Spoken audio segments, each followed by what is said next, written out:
আমি কেইটামান প্ৰশ্ন আলোচনা কৰিছো তেতিয়াহলে এইবাৰ চিত্ৰত DE সমান্তৰাল BC তেন্তে x ৰ মান হ'ব চিত্ৰৰ পৰা চাই আমি ক'ব লাগে চিত্ৰত যোগবোৰ দিয়া আছে গতিকে সেই যোগমতে আমি ABC এটা ত্ৰিভুজ লৈছো ত্ৰিভুজটোত কি আছে DE সমান্তৰাল BC DE ৰ লগত BC সমান্তৰাল যদি DE ৰ লগত BC সমান্তৰাল হয় তেতিয়াহলে আমি কি পাম দুটা খণ্ডৰ যোগ দিয়া নাই তেতিয়াহলে আমি থেলছৰ উপপাদ্য ইউজ কৰিব নোৱাৰো আমি ইউজ কৰিব লাগিব যে ADE আৰু ABC ত্ৰিভুজ দুটা সদৃশ দেখাব লাগিব এটা চাব লাগিব যে আমাৰ এই দুটা ত্ৰিভুজ সদৃশ হৈ আছে কিয় সদৃশ হৈ আছে আমি এইবিলাক কোণ সমান দেখাব পাৰো গতিকে যদি সমান দেখাব এইটো সাধাৰণ কোণ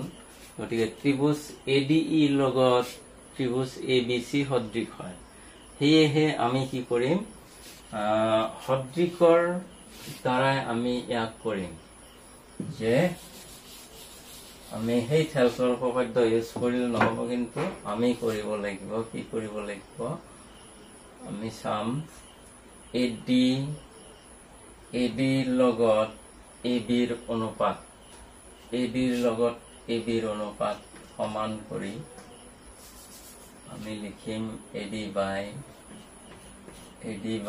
AB সৰু ত্ৰিভুজটো AD ত্ৰিভুজ আৰু ABC ত্ৰিভুজ সদৃশ হেয়ে AD by BD AD by AB হ'ব লাগিব AE by AC হ'ব লাগিব আৰু DE তৃতীয় বাহুটো হল DE by আমি কম BC তেতিয়া আমাৰ মাজৰটো হল ইউজলেস মাজৰটো আমি ইউজ নকৰো গতিকে এইখিনি আমি সমান কৰি লম ইয়াৰে পৰা আমাৰ যোগবিলাক বহাই দিম AD ৰ যোগ কিমান আছে AD ৰ যোগ হ'ব 2 হ'ব গতিকে ইমপ্লাইজ AD ৰ ঠাইত 2 বহাম তাৰে পিছত AB ৰ ঠাইত কি কৰিম আমি AB টো কেনেকে পোৱা যায় AD plus BD ইয়াতে 2 আৰু 3 আছে হেয়ে আমি 2 plus 3 লিখিম কিমান হ'ব 5 হ'ব আকৌ DE by BC DE ৰ যোগটো হল 4 আৰু BC ৰ যোগ হল x বুলি কোৱা আছে তেতিয়াহলে আমি ক্ৰস মাল্টিপ্লাই কৰি দিলে কি হ'ব twice x equal হ'ব 20 গতিকে twice x equal 20 হলে আমি পাম twice x equal 20 যদি হয় x equal 10 হ'ব গতিকে ইয়াৰ পৰা আমি পাম x equal 10 যদি x equal 10 হয় ইয়াৰে আমাৰ শুদ্ধ অপচনটো কোনটো হ'ব আমি ডি নাম্বাৰটো আমাক দিয়া আছে ইয়াতে এই হিচাপে আমি এটো কৰিম গতিকে তোমালোকে মন কৰিবা কিন্তু এটো সলভ কৰাতে আমাৰ সদায় কিন্তু থেলছৰ উপপাদ্যটো মনলৈ আহিব গতিকে থেলছৰ উপপাদ্য ইউজ কৰি আমি এটো কৰিব নোৱাৰিম গতিকে সদৃশ দেখুৱাই পেলাই দুটা ত্ৰিভুজ আমি এটো সলভ কৰিব লাগিব নেক্সট কোৱেশ্চনটো লৈ আহিছো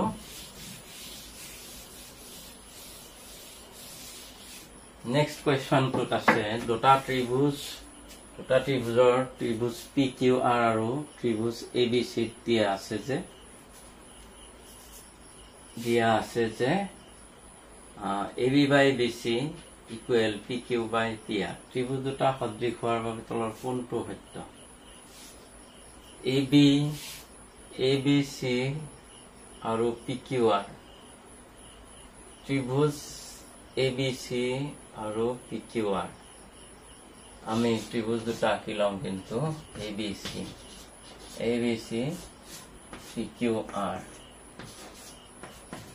এই মতে আঁকি ললো ABC আৰু PQR AB by BC এটা ত্ৰিভুজৰে বাহুৰ অনুপাত দিয়া আছে কিন্তু তোমালোকে মন কৰিবা এতে দুটা ত্ৰিভুজ সদৃশৰ কথা কৈছে তেতিয়া হলে ত্ৰিভুজ দুটাৰ বাহুৰ অনুপাতটো ইয়াতে দিয়া নাই, আমাক দিয়া আছে কেনেকৈ এবি বাই বিচি। আমি মন কৰিম যে এইটো দেখোন এটা ত্ৰিভুজৰে বাহুৰ অনুপাত, এইটো আৰু কেনেকে সদৃশ দেখুৱাম। আৰু পি কিউ বাই পি আৰ, ইয়াক আমি কি কৰিম, তোমালোকক আগৰ ভিডিঅ'ত কৈছো যে অনুপাতৰ সমানুপাতৰ কিছুমান ধৰ্মৰ কথা কৈছো, সেই ধৰ্মবিলাক চাই ল'বা। কিন্তু যে ইয়াতে আমি কি কৰিব ল'ব পাৰিম, ইয়াৰ পৰা A B by P Q একান্তৰ ক্ৰিয়া কৰি দিম। A B by P Q equal B C by P R. একেবাৰে চিধা চিধি প্ৰশ্ন নহয়, কিন্তু তোমালোকে বৰ্তমান অলপ টাফ হোৱাৰ সম্ভাৱনা আছে প্ৰশ্নবিলাক, একেবাৰে পোনপটীয়া প্ৰশ্ন নহয়। সৰি,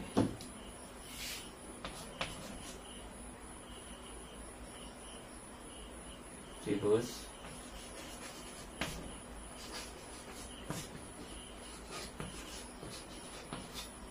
পি কিউ আৰু এ বি চিত এতিয়া আমি চাম যে A B by P Q B C by Q R, A B by P Q B C by Q R. এইটো চিধা চিধি হৈছে, দুটা ত্ৰিভুজৰ এ বি বাহুৰ লগত পি কিউ বাহুৰ অনুপাত হৈছে, বি চি বাহুৰ লগত কিউ আৰ বাহু হৈছে। তেতিয়াহ'লে দুটা এইটোৰ লগত এইটো, এইটোৰ লগত এইটোৰ অনুপাত হৈ আছে। গতিকে ইয়াৰে ত্ৰিভুজ দুটা সদৃশ হোৱাৰ কাৰণে কি চৰ্ত হ'ব লাগিব, এৰ লগত এটা দিছে আমাক, এৰ লগত পি সমান বুলি কৈছে।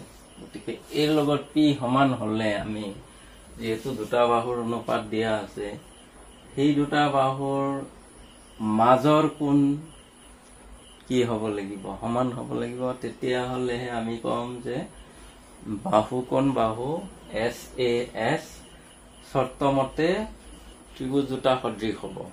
গতিকে আমাৰ ইয়াতে যদি এৰ লগত পি কওঁ, এইটো ভুল হ'ব, গতিকে এইটো নহয়। নেক্সট কি আছে, বিৰ লগত কিউ আছে। বি কোণটো কিউ কোণটো যি দুটা বাহুৰ অনুপাত সমান দেখুৱাইছো, সেই দুটাৰ মাজৰ কোণ আছে, সেয়েহে আমাৰ কোণটো এইটোৱে শুদ্ধ অপচন হ'ব।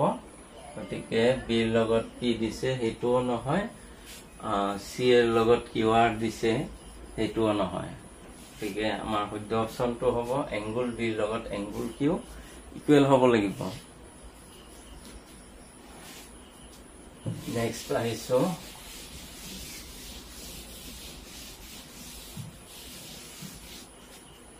ত্ৰিভুজৰে আন এটা প্ৰশ্ন আছে।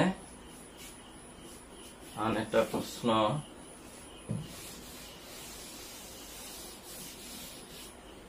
কি আছে, চিত্ৰটো হল এনেকুৱা, চিত্ৰ নাআঁকিলেও হ'ব। চিত্ৰটো এনেকে দিছে, এ ডি ই আৰু বি চি। চিত্ৰত এ বি চি এটা ত্ৰিভুজ, যাৰ এডি হল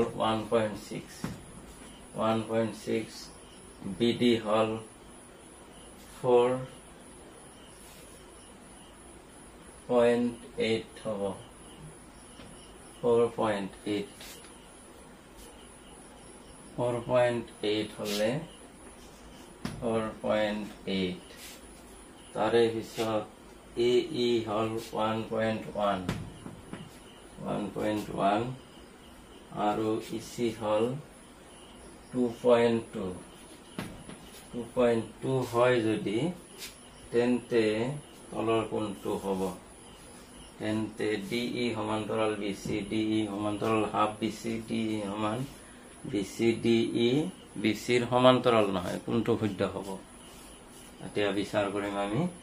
তেনেকৈ আমি এইটো তোমালোকে নাভাবিবা যে এইটো পোনপটীয়া প্ৰশ্ন, গতিকে পোনপটীয়া প্ৰশ্ন নহয়। ইয়াতে আমাৰ কেনেকৈ আছে আমি জানো, কিন্তু যে যদি এডাল ৰেখাই ত্ৰিভুজৰ দুটা বাহু যদি সমান অনুপাতত ভাগ কৰে তেতিয়াহ'লে হয় কি ৰেখাডাল তৃতীয় বাহুৰ সমান্তৰাল হয়। তৃতীয় বাহুৰ সমান্তৰাল হয়। তেতিয়া যদি আমি সমান্তৰাল বিচাৰ কৰিবলৈ যাওঁ অনুপাত দুটা উলিয়াম AD বাই সেইকাৰণে AD বাই BD উলিয়াই লম। AD বাই BD ইকুৱেল কি হ'ব 1.6 বাই 4.8 উলিয়ালে আমাৰ 16 3 গুণ 48 গতিকে 1/3 হ'ব। যদি আমি কওঁ যে এইটো 16 বুলি ধৰি লম যে 10 দি মাল্টিপ্লাই কৰি দিলে 16/48 হ'ব, গতিকে 1/3 হ'ব। আকৌ AEৰ লগত AE বাই EC আমি উলিয়াম।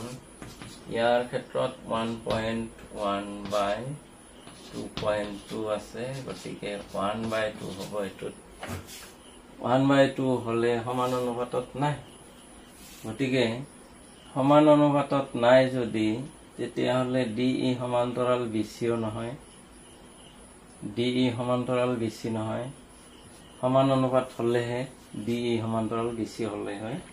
গতিকে DE সমান হাফ BC, DE সমান হাফ BC কেনেকৈ হ'ব সেইটো